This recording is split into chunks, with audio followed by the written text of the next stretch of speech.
Should you upgrade from the iPhone 13 Pro over to the newly released iPhone 14 Pro?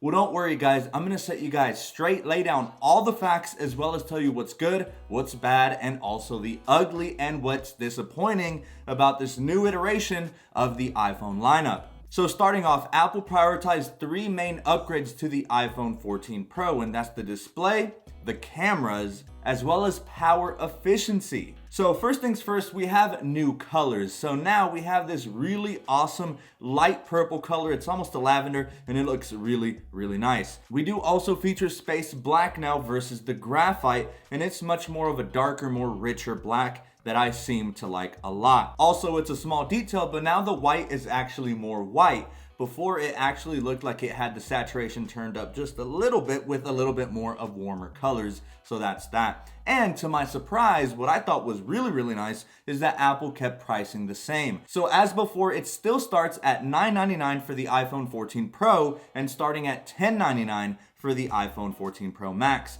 But sadly, and what's very disappointing, especially in 2022, we still feature a starting storage of 128 gigabytes, which in my opinion is just god awful. I think phones nowadays, at the bare minimum, should come equipped with 256 gigabytes base storage. But what is cool is that you can upgrade your iPhone up to 1 terabyte of storage if you're willing to shell out all that money. So if we look at Apple's website, unfortunately, we only get a singular hour of improved battery life, and that's only on video playback. We do have an upgraded A16 Bionic chip, which you would think would give us more battery efficiency and more performance, but a little bit about that a little later. The ceramic shield on the front of the iPhone 14 Pro is the exact same ceramic shield found on the iPhone 13 Pro, which means that shatter resistance is gonna be about the same. So the front glass isn't any stronger or anything like that, which also means that waterproofing is still the same. A lot of people don't know that the iPhones are water resistant. I have a ton of my friends who question whether I should toss my iPhone into a bucket of water or my pool, and I'll gladly do that any day. Now, what is sad and what I was disappointed is that we have no Bluetooth 6.0. Rather, we do have a small improvement in Bluetooth 5.3 that is now improved from the Bluetooth 5.0 found on the 13 Pro line. And this is gonna be used for the new AirPods Pro 2nd generation with all of those new cool features, including the improved ANC and transparency modes. So one thing that came as a surprise to me is that we no longer have a SIM slot, a SIM card slot that is, and I think that's rather, I don't know how to feel about it. So it's all eSIM, right? So you're not gonna have your slot anymore where you can pop a SIM out and pop a new one in. And honestly, I'm not a fan of that. I just came back from a trip over in Europe with my girlfriend, and while on vacation, I bought different SIMs for the different regions. So I was able to just pop open my SIM card slot and attach a new SIM card, but now you won't be able to do that. It's all electronic. What still remains the same is also the Lightning connector. So yet again, Apple disappoints us and we do not feature USB-C so that everything can be more universal. Apple, it's about time that we finally get USB-C. You've done it over on the iPad line, and now I believe it's time that the iPhone Pro line, at the very minimum, should get the same treatment. So now, one of the biggest upgrades is to the display, and here we see massive upgrades. The sizes are the same, so we still feature the 6.1-inch display for the regular Pros and a 6.7-inch display for the 14 Pro Max. The bezels are going to be a little thinner thanks to the overall chassis of the device being slightly narrower, and I mean very, very slightly, which means that older cases may not fit as snug as they did on the iPhone 13 Pro line. The screen resolution is now slightly, and I mean marginally better, with the new pixel density of 460 ppi versus 458 from before, and that's going to translate to a very slightly crisper display, albeit it is an improvement. All right, Bean, I'm recording, so not right now, mamas. And now we see a massive overall improvement to the brightness of the display. Now on the iPhone 13 Pro line, I did suffer from screen dimming.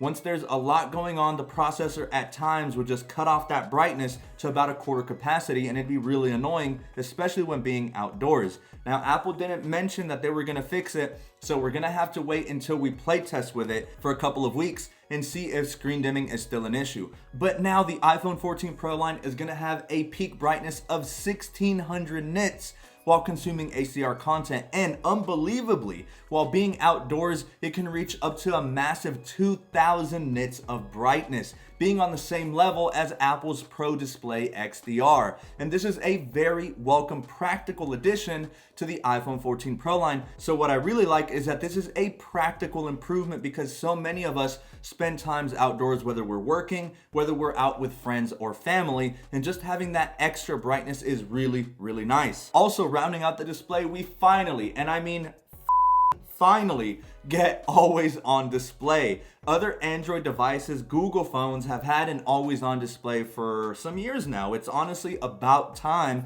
and we are finally due for this improvement. The whole screen dims down while you're not using it or while your phone is idle on a table, but don't worry, all of your information is still present so that you can just glance at it and know what's going on. This is extremely important because sometimes I'm typing away on a script and I may want to see what's going on my iPhone. But sadly, before the iPhone 14 Pro, you'd have to actually either tap your phone or actually unlock it to see what's going on, whether you receive some notifications that you may have missed, or maybe you just might want to look at some pertinent data on your iPhone. Well, now it's right there, it's always on, and thanks to the A16 Bionic, it only refreshes at 1 hertz or hertz, whichever one it is, and that's really, really awesome. It's nice to see all your complications there. You'll be able to look at your time, look at all your notifications that come in at just a glance without ever having to touch your iPhone, and I think this is a very welcome addition as well. And with that refresh rate of 1 singular hertz, that means that the power efficiency on it is going to be immaculate. So don't worry about your battery running dry because the refresh rate is going to be so low that it's barely going to make a dent to your battery life. And now, really the thing that's going to set this thing apart from the rest of the iPhone lineup and what's going to make people notice you for having the most recent iPhone is the new dynamic island. It's that pill-shaped cutout at the very top of the phone, and I think it's ingenious, and it's cool that Apple engineers allowed the dynamic island to be very immersive as it actually has some uses rather than just being the cutout. This is where dynamic island really shines. A lot of applications are going to be able to take advantage of this. So that pill-shaped cutout will expand and enlarge depending on what application you're using, whether that's music, whether you're ordering an Uber and just trying to see the status of your ride, or during navigation. That dynamic island will enlarge, that way it gives you some really important information while you're still able to do everything else that you're already doing on your iPhone. Sadly, something that's really disappointing is the A16 Bionic. Now, I know that may come as a surprise to many. Typically, we expect some decent performance improvements in the chipset, but realistically, Apple really was very sneaky with how they presented the A16 Bionic. You can expect very minimal improvements to graphical performance and just overall performance, as Apple chose to highlight the battery efficiency versus the competitors. It was interesting to see how they did not compare the performance versus the prior A15 Bionic. But that's okay because the A15 Bionic is no slouch whatsoever. It's still really speedy and fast. I guess we're just gonna have to wait until we get all of the iPhone 14s here in the studio. We're gonna run some Geekbench benchmarks as well as some performance tests, so stay tuned for that. So again, performance is more or less the same, but what is cool is that it is now a 4nm process versus a 5nm process. To many people who aren't tech nerds, you might be asking, who cares? And to those people, I'd say you're right. So let's now move on to the next improvement. So improvements to battery. Once again, you do get 1 extra hour of video playback, and it's a shame because typically with a new chipset, you expect better battery efficiency. But because of the extra brightness and the always on display, it kind of counterbalances out. Now, moving on to some of the safety features that were announced, and I think these features are very, very cool. You now have crash detection. Over on my live stream, I did tell a story of how me and my girlfriend were inches away from catastrophe with a drunk driver, and we're about to collide head to head going at 70 miles per hour. But thankfully, miraculously, we're able to swerve out of the way. So hopefully you never have to use this feature. But if you are in a big car crash, emergency services will be called and your iPhone will be able to detect that you are in fact in a car crash. And I think that's really, really important. Your emergency contacts will be contacted, and I just think it's really cool that Apple focuses on a lot of health aspects within your life. Satellite connectivity also finally comes to the iPhone. This has been years in the making. So now, even if you don't have cellular connectivity or you're not nearby any kind of Wi-Fi point, you'll be able to use the satellites that are nearby you to call emergency services, to send text messages, and I think the UI is very fluid. This is a game changer. So now for any of those people that are hiking and God forbid something happens to you while you are hiking and you have no signal up there, you're able to use the satellites and you'll be guided through the application that Apple built so that you're able to call the emergency services so that you can get some help. Now, Apple really brushed over this really quickly. This feature will be available starting in November, but it will be a paid service. If you do purchase a new iPhone 14 from Apple, you will get 2 years free of this new satellite service, and after that, it will be charged. Right now, we don't know what the pricing will be, but I feel like this is gonna be one of those features that's gonna entice a lot of people to upgrade. And finally, we move on to camera improvements. As a videographer, for me, this is big. A lot of my shots, not only for my personal life, but for YouTube are shot on iPhones because it's just so simple, and there's a lot of situations where it's just really convenient to use the iPhone camera. So there were some rumors that potentially the iPhone 14 Pro Max was gonna have improved sensors, but thankfully both the iPhone 14 Pro and the Pro Max models have the exact same camera hardware. They're both gonna feature a massive 48 megapixel main sensor, and this is huge. This is gonna equate to about 65% larger sensors, and that means that low light photography and videography is gonna be greatly improved. So really, on the back end, what's really going on here is that the sensor combines 4 pixels into 1. So you still have that small 12 megapixel image, but this is gonna translate to about 4 times better light performance, i.e. crisper and more clearer images. Apple stated that this will now give you 2 times better low light performance versus the 13 Pro line. But in order to take advantage of some of these new cool camera features, including those massive 48 megapixel images, is that you do have to use Apple Pro RAW, which is gonna take up a ton more space in order to take advantage of these brand new sensors. Now, of course, this seems like another ploy yet again by Apple to entice consumers to upgrade their starting storage, because if you take a lot of video using Apple ProRes RAW and you're stuck with 128 gigabytes, trust me, my boy, that's gonna fill up really, really fast. Another cool addition is that we now have a 2x crop mode, and guys, I can't begin to tell you how useful I believe this is gonna be. I can't begin to tell you guys how useful this is gonna be because I feel like there's been so many situations where I'm taking pictures or other people are taking images of me, and the 1x lens just isn't cutting it, it's too close. But then again, the 3x lens seems like everything is just too far away. So I really feel that the 2x crop mode is really gonna hit that sweet spot. The ultra wide lens also gets an improvement, as it now does feature an f2.2 aperture, which is an improvement from the previous 1.7 aperture. And for those people who aren't into photography or videography, this is basically just gonna translate to much crisper and smoother images. And of course, the low light performance improvements are there, now promising up to 3 times better low light performance, which is always welcome,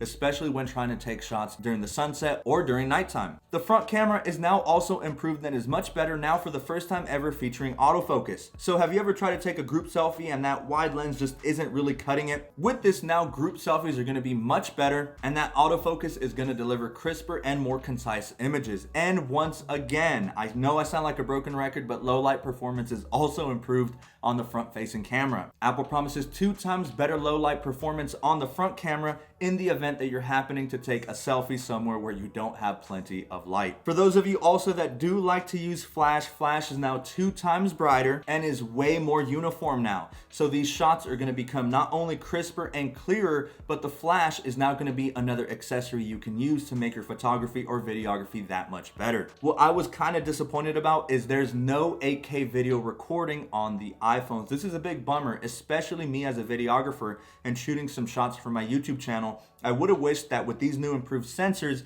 8K video recording would have been featured, but I suspect that this is Apple's plan for the next iteration. Who knows? By next year, we might have 8K video recording, and that's what Apple will use in their arsenal to entice consumers to upgrade once again a year from now. But that's only my hypothesis. Who knows? We might not see it for another couple of years, which would be kind of devastating. Apple needs to hop on it. What is going to be really cool and a game changer is the new action mode found on the iPhone 14 Pro line. So Apple demoed this really cool footage of an action scene, and you could see the person holding the iPhone recording. On an iPhone 13, it looked really shaky. But now with action mode, it all looks buttery smooth. But there is one big downside to this, and that is that the resolution is downscaled from 4K to a lower resolution. So it is going to be lower quality, but thankfully cinematic mode, a mode that I like to use a lot for my shots, is now going to be able to record up to 4K and now supports HDR. So the question a lot of you guys are wondering, should you upgrade? Given these new improvements to the display, the power efficiency, and the cameras, it's really hard to say. First off, let me first say that nobody should be upgrading their phone every single year. Me as a tech reviewer, I'm kind of forced to do it, but realistically, if you have an iPhone 13 Pro, I think most people are going to be okay. It really depends on every person's use case. For me, I go outdoors all the time. Whether that's catching legendary Pokemon and battling in raids on Pokemon Go, which by the way, I'm gonna attach my trainer code down below in case any of you guys wanna raid together with me, or whether that's using your phone outdoors for photography, I think the new improvements to the screen brightness are gonna be a game changer for a lot of people. But realistically, the brightness is still more than adequate on the 13 Pro line. You just get more brightness on the 14 Pro, which is welcome, but I don't think that's enough of a feature to entice people to upgrade. Personally, once again, because I am a videographer, I think the improvements to the camera are really what's going to make me upgrade. Initially, I was on the fence on whether I was going to upgrade or not. Apple loves to surprise us, and I was honestly surprised and honestly pleased at the new improvements now found on the iPhone 14 Pro line. Colors aside, the improvements to the screen and cameras is ultimately what's really going to make me upgrade. The dynamic island is really cool. The notch is now gone, and I know a lot of us do hate the notch, but dynamic island, you got to admit, the way that Apple implemented that with the UI is really ingenious. No one expected that. I thought it was just gonna be your typical pill-shaped camera cutout like all of these other phones, but the fact that Apple implemented that into the software is just really, really neat. And once again, you can flex now with everyone so that everyone knows that you do have the iPhone 14 Pro if that's important to you. So when it comes down to it, if you're upgrading from the iPhone 13 Pro, it's really up to you. It's really a coin toss at that point because the iPhone 13 Pro is still more than adequate to run as a flagship phone even in 2022. It's no slouch, and the iPhone 13 Pro line already has some really amazing features including ProMotion. The iPhone 14 Pro is just that cherry on top thanks to the new display improvements, the cameras, and of course that new satellite mode. If you're coming from something like the iPhone 11 or 12, then you're going to see massive improvements not only to power efficiency, performance, but also you're going to get a lot of really cool new features that you'll really begin to notice. But for the time being, I'm extremely excited for the iPhone 14 Pro line. I said it on my live stream and I'll say it again. The iPhone 14, the regular iPhone 14 line, is a snooze fest. Aside from the larger size, we get very little improvements. But from the iPhone 13 Pro to the iPhone 14 Pro, there's a lot more features there to entice consumers. So guys, let me know what you guys think. I am gonna have an official iPhone buying guide once we have all of the new iPhone 14s in the studio. So definitely click that subscribe button down below. So guys, definitely stay tuned for my unboxing, my official review, the performance head-to-head comparison, and best of all, you already know I'm gonna feature one of my infamous battery drain tests to see whether that A16 Bionic truly does equate in better battery efficiency. All right, guys, that's been it for me. Clocking out for now, but I cannot wait to catch you all in my next video.